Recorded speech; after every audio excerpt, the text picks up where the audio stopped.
Namaste and welcome to this exciting episode of Satology Debunking Mythology. Satology means science or truth or study of truth. Opposite to that is mythology, which means science or study of fake, lie और imagination. आप सबका सतोलॉजी के इस episode में बहुत बहुत स्वागत है। आज हम विषय में बात करने वाले हैं कि आजकल बहुत सारे लोग अपने आप को अवतार बुलाते हैं और कुछ लोग तो भगवान भी बुलाते हैं। कितने कल के अवतार घूम रहे हैं और ऐसा सिर्फ भारत में नहीं है, फॉरेन में भी ऐसे ही है। मतलब यहाँ अमेरिका में भी ऐसे ही है। अपने आप को लोग भगवान बुलाते हैं या सोचते हैं कि वो भगवान है। यूरोप में बहुत सारे घूम रहे हैं ऐसे।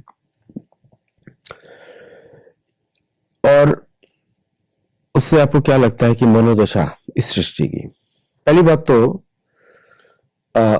भागवत पुराण में मेरे सामने रखे हुए भागवत पुराण है, गीता है और अन्य पुराण इधर रखे हुए हैं, पीछे भी हैं।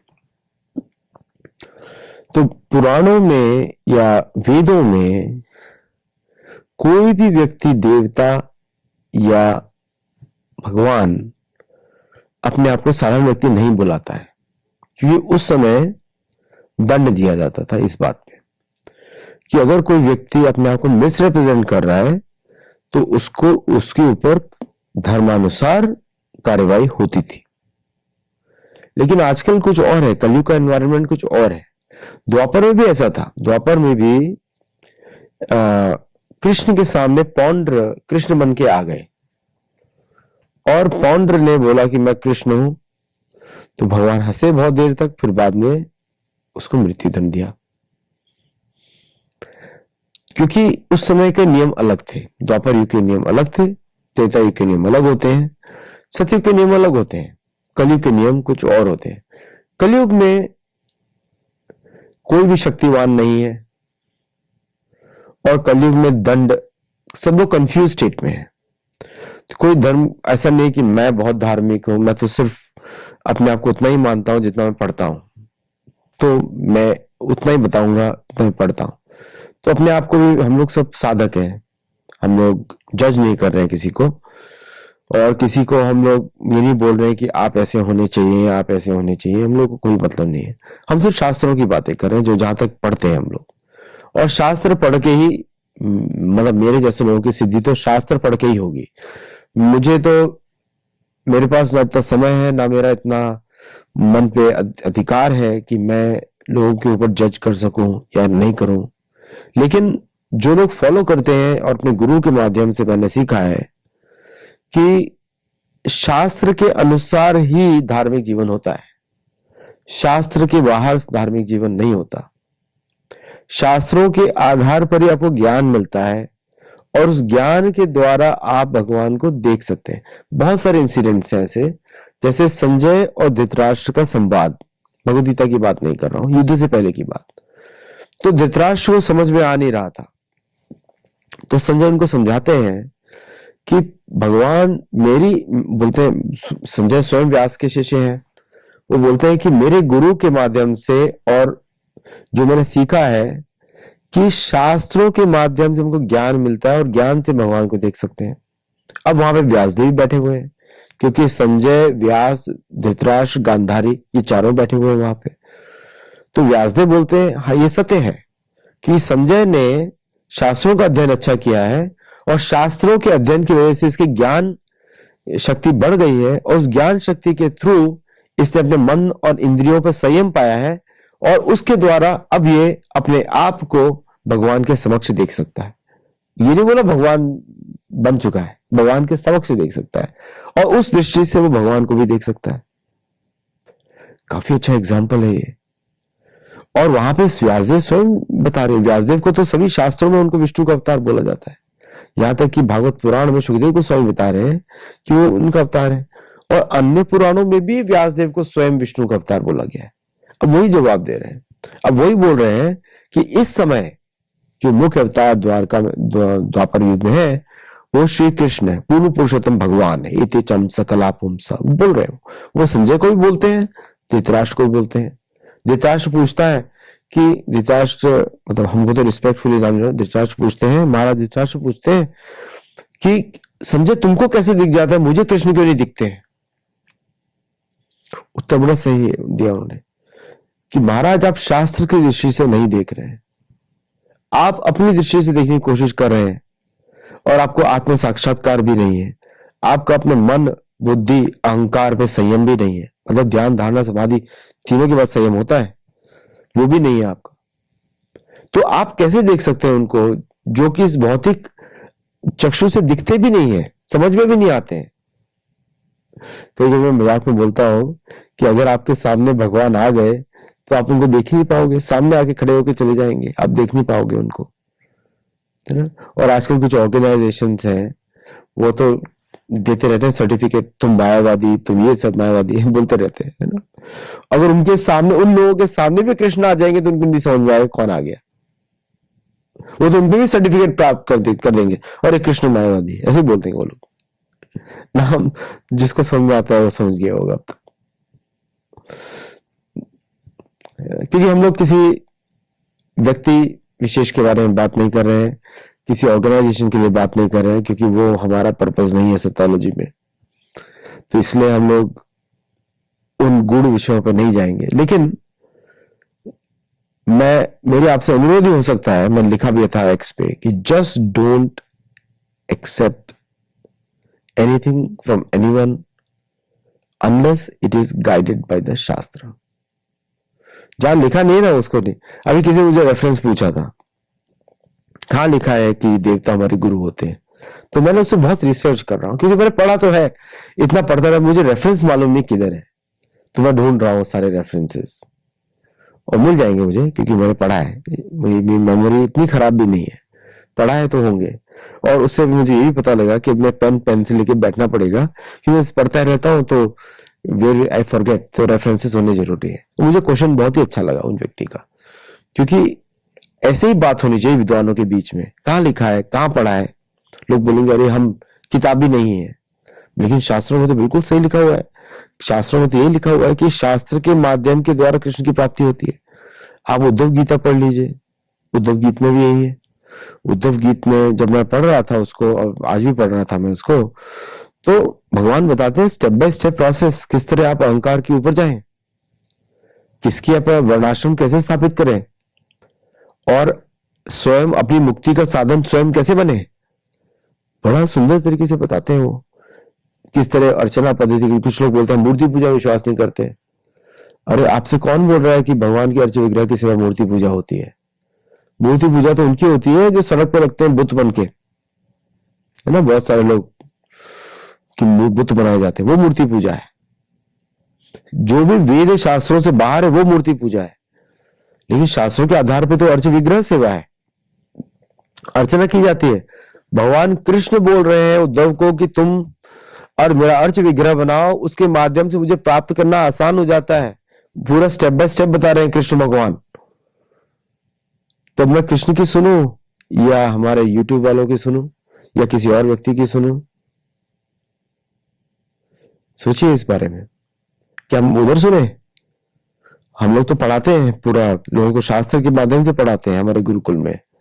मैं उसको गुरुकुल बोलता हूं, लेकिन गुरुकुल आप लोगों को पसंद नहीं है, कोई जुड़ता नहीं है गुरुकुल में, तो इसलिए उसको हम कोर्सेज ही बोलेंगे, सत्योलॉजी कोर्सेज। अब से सत्योलॉजी डिबंकिंग मिथोलॉजी कोर्सेज। तो, तो, तो हमारे कोर्सेज में हम वही पढ़ाते हैं जो हम पढ़ रहे हैं। उसका कंक्लूजन भी बताया किस तरह भगवान को देख सकते हैं। बड़ा साधारण है, ज्यादा मुश्किल कार्य नहीं है। जैसे मन बुद्धि अहंकार पर कंट्रोल होगा और आप अपने आप को समझेंगे कि भगवान के समक्ष है, आपको दर्शन होने शुरू हो जाएंगे। प्रोसेस बताया हुआ है, आप उसको देख सकते हैं। लेकिन बहुत सारे लोग बोलते हैं कि अब मैं कल्कि बन चुका हूं, अब मैं ये हो चुका हूं, मैं महादेव हूं, मैं महादेव का अवतार हूं। अरे आप सोचिए, महादेव कौन है भाई? महादेव की कोई बराबरी कर सकता है कोई? सभी के गुरु है, सभी मनुष्यों के गुरु हैं। नमो रुद्राय महते देव देवाय शूलिने त्र्यंबकाय त्रिनेत्राय योगी नाम गुरुवे नमः। सभी भक्तों के, जो भक्त और योगी में कोई फर्क नहीं होता, योगी भक्ति होता है, सभी योगियों के गुरु हैं। आप कैसे देख सकते हैं? जो कण कण में रहते हैं, हर जगह रहते हैं, है ना।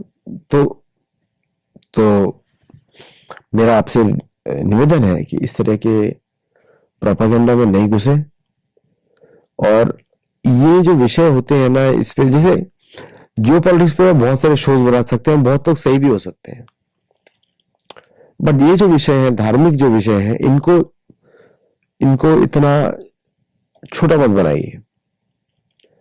इसकी अगर नहीं पता है तो नहीं पता है, मुझे भी बहुत सारी चीजें नहीं पता है, मैं बोल देता हूं कि नहीं पता है। जितना पता है उतना ही कर सकते हैं, बता सकते हैं। लेकिन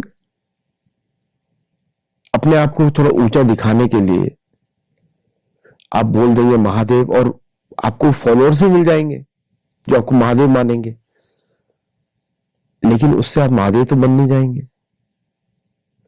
महादेव ने तो समुद्र मंथन लीला में पूरा विश्व का जहर पी लिया था।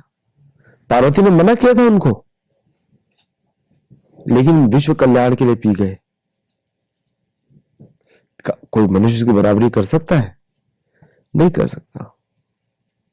भगवान श्री कृष्ण ने ऐसे ऐसे कार्य किए हैं जो कोई साधारण मनुष्य नहीं कर सकता। भगवान राम ने नल सेतु बना के, नल जो सेतु बनाया उन्होंने, नल और नील ने, जो लंका पे उन्होंने धावा बोला, कोई साधारण मनुष्य कर सकता है? नहीं। साधारण मनुष्य तो रावण की सेना के किसी एक जनरल से भी नहीं लड़ सकता, पूरे विश्व की सभी सेनाएं मिल जाए तो। और भगवान राम ने उस रावण का वध किया। कोई बराबरी कर सकता है? नहीं कर सकता। वामन देव ने 3 पग में, एक पग से मंदाकिनी गंगा को नीचे लेकर आ गए, और उस गंगा जल को धारण किया शिवजी ने। कोई बराबरी कर सकता है दोनों लीलाओं की? नहीं कर सकते। समुद्र मंथन लीला में वो जब पृथ्वी हिरण्याक्ष के कुकर्मों से धस गई थी गर्भोदक में, उसको वरादेव एक दांत पे उठा के लेकर आ गए ऊपर। उठा सकता है? नहीं उठा सकता। तो कहां से क्या बराबरी करेंगे इन लोगों की? किसको अब मतलब क्यों अपने आप को इस तरह छोटापन और क्यों दिखाना है? अवतार मैं हूं, अवतार ये हूं, ये सब बकवास करके। अवतार तो सिर्फ एक ही का होता है, किसी और का नहीं होता। एक पृथक्त्वेन बहुधा विश्वतो मुखम, है ना? जो एक बहुधा बन गया, हम बन सकते हैं? नहीं बन सकते।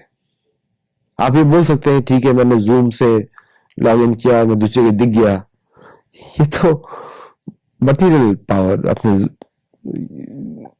वो तो पॉसिबल है उस तरह की चीजें, राइट? हमको दिखता भी है, बट क्या एक व्यक्ति 2 जगह एक साथ कार्य कर सकता है? नहीं कर सकता।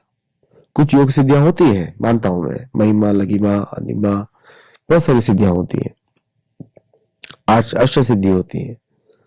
लेकिन आप कभी देखा है आपने हनुमान जी को बोलते हुए कि मैं भगवान राम हूं? कभी सुना है? कभी व्यासदेव को सुना है बोलते हुए कि स्वयं विष्णु के अवतार है? सुना है कि मैं कृष्ण बन गया हूं? नहीं। 2 अवतार है साथ में द्वापर लीला में, व्यासदेव भी है और कृष्ण भी है। सुना आपने? तो क्यों हम बार बार मूर्ख बनते हैं इन सब चीजों से? क्यों हम एक सोशल मीडिया पे पॉपुलैरिटी दिखाने के लिए, और एक भेड़ चाल बन गई है। सोशल मीडिया थोड़ा पावरफुल हुआ, वीडियो थोड़े हुए, और अपने आप को सबने भगवान डिक्लेयर कर दिया। जो सिंसियर साधु होते हैं वो नहीं करते। मैं कुंभ मेला में जाके देखा, बहुत सारे साधु देखे मैंने, इतने अच्छे साधु। आपको ज्ञान पूरा नहीं हो सकता है, वो बात मैं मान सकता हूं, लेकिन अपने अहंकार पे अगर आप दूसरों को ऐसा बताएंगे तो उससे दूसरे को नुकसान नहीं हो रहा है। मुझे तो करुणा आप पे हो रही है, मतलब जो व्यक्ति ऐसा बोल रहे हैं उनके ऊपर। आप तो सुन रहे हैं, मुझे समझने की कोशिश कर रहे हैं, जो इस तरह के उनके थोड़े बहुत करुणा आती है कि भाई एक व्यक्ति को थोड़ी मदद चाहिए, इसका कोई गुरु नहीं है। कुछ लोगों को मैंने सुना तंत्र कर रहे हैं। तंत्र, आपको मालूम है तंत्र किसके ऊपर होता है? अगर सन्यासी स्त्री का शरीर को छू ले तो उसको दूषित माना जाता है। और तंत्र विद्या में जहां तक मैंने पढ़ा है अब तक, हर तंत्र विद्या की इष्ट होते हैं। ज्यादातर भगवती होती हैं। आप भगवती को के माध्यम से किसी स्त्री या ऐसे जो तंत्र विद्याओं का प्रयोग करते हैं, वो उसकी सफलता का कितना आपको श्योरिटी है? इस तरह की तंत्र विद्याओं के माध्यम से आप क्या प्रूव कर सकते हैं? आप ये तो प्रूव नहीं कर सकते कि जीवन आपका अनलिमिटेड हो जाएगा। और कलयुग में तो सारे तंत्र जो है हरिनाम संकीर्तन पे आके समाप्त हो जाते हैं। ये किसी ऑर्गेनाइजेशन का लाइन नहीं है, ये मैं तंत्र विद्या की बात कर रहा हूं जो पुराणों में लिखा हुआ है। अनेक प्रकार के मेथड्स हैं वहां पे, लेकिन सबसे बढ़िया तंत्र मेथड होता है जिससे आप आत्म ज्ञान की प्राप्ति करें और ये समझें कि आप न मन है, न बुद्धि है, न अहंकार है, आप उससे परे हैं। वही तंत्र का पर्पस है। तो उस पर्पस से जब आप दूर चले जाते हैं तो आप एक्सपेरिमेंट्स कर रहे हैं। क्या एक्सपेरिमेंट्स करने का समय है कलयुग में? बहुत लंबा समय लगता है तंत्र विद्या को परफेक्ट करने के लिए। तो ये क्वेश्चन भी आता है कि व्यासदेव ने क्यों लिखे ये सब चीजें? ये उनकी लिखी हुई है। तो व्यासदेव का पर्पस था कि लोग अपने छोटे से जीवन में कलयुग में जल्दी से जल्दी सिद्धि प्राप्त कर ले और निकल जाए या मृत्यु से दूर चले जाए। ये उनका पर्पस था। और अनेक प्रकार के लोग होते हैं, अनेक प्रकार के मनोभाव होते हैं, तो वो सारे मनोभावों को क्रॉस कर लें इसके माध्यम से, ये पर्पस था लिखे थे। लेकिन वो असंतुष्ट रहे व्यासदेव। फिर नारद मुनि ने उनको उपदेश दिया कि आपने सब कुछ तो लिख दिया, लेकिन खुलकर भगवान जिनके बारे में ध्यान करके लोगों को मुक्ति मिलती उसके बारे में आपने एक्सप्लेन नहीं किया, वो कब करेंगे? इसलिए आप असंतुष्ट हैं। तो गुरु ने आके व्यासदेव को करेक्ट किया। अभी आजकल जो गुरु हैं बोलते हैं हम तो किसी शास्त्र को मानते नहीं, हम तो शिव जी की आराधना करते हैं। ऐसे आराधना होगी शिव जी की?